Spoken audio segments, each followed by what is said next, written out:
In the lessons on TinyDB, we saw how to store the data permanently using a JSON file.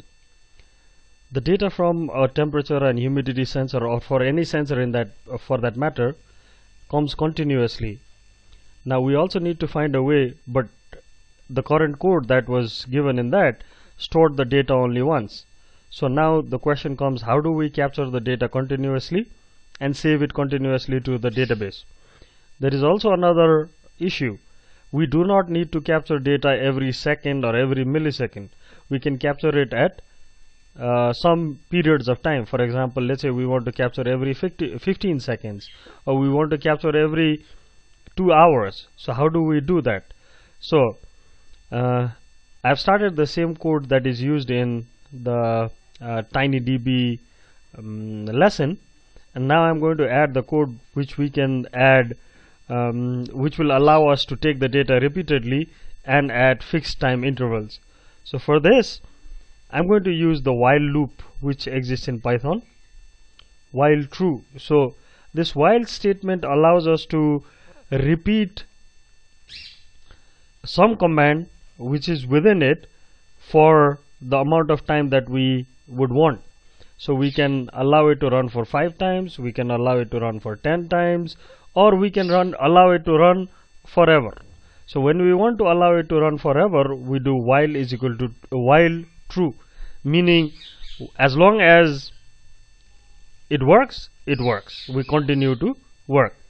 So using this, we can allow this data to be captured again and again, and it will continue as long as this Python program is running. But one of the things that we will need to do is, sometimes what could happen is there could be some error while taking data from the sensor. To capture that, we can use the try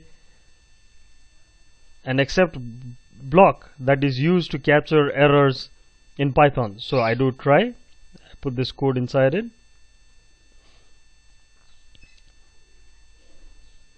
and then I can capture the error. In this case, it will be IO error because it's input output from the sensor. And if this error occurs, I just exit with an error message. So what will happen is, this code will try to run. If the data can be got, it will be inserted into the database and printed to the command line. If not, it will print an error and go back to being true and restarting the process again. So we can, in this way, continue to get the data as many times as we want. Now let's say we would want to time this also. So we do not want to take data every time it comes from the sensor, but we would want to take it at fixed intervals. So for this, I'm going to import the time module, and then I'm going to use a function of the time module called sleep.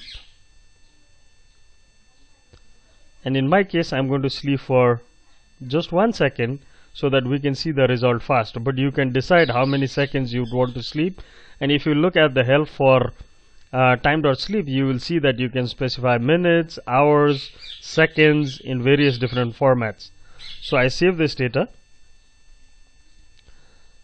I get out of this, and now I can run my Python code.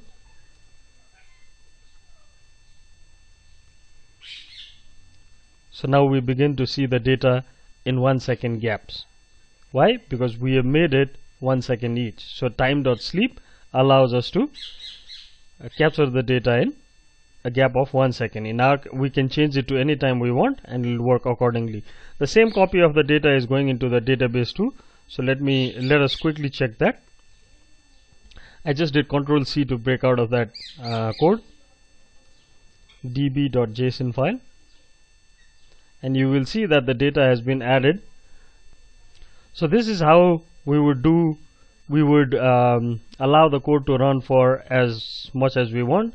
There's one part missing though. This code, let's say what happens if the Raspberry Pi restarts.